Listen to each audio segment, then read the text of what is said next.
আসসালামু আলাইকুম এভরিওয়ান, সবাই কেমন আছেন? হাফ কাপ পরিমাণ ময়দা নিয়েছি বাটিতে, চিনি দিয়ে দিলাম স্বাদ মতো, 1 টেবিল চামচ বেকিং পাউডার, দুধ দিলাম হাফ কাপ পরিমাণ দিয়ে মিক্স করে নিচ্ছি। তারপর আরেকটু ময়দা দিয়ে তেল দিয়ে আমি ভালো করে ডোটা করে নিব। তো ডোটা করা আমার হয়ে গেছে, চলে আসছি, হাতে একটু সয়াবিন তেল দিলাম। তারপর একটা রুটির মতো করে নিব।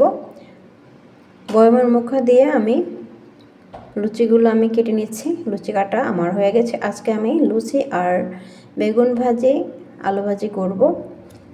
ফ্রাই প্যানে তেল দিয়ে দিলাম আর একটা একটা করে লুচি আমি দিয়ে দিচ্ছি, উল্টিয়ে দিলাম। লুচিগুলো ভাজা আমার হয়ে গেছে,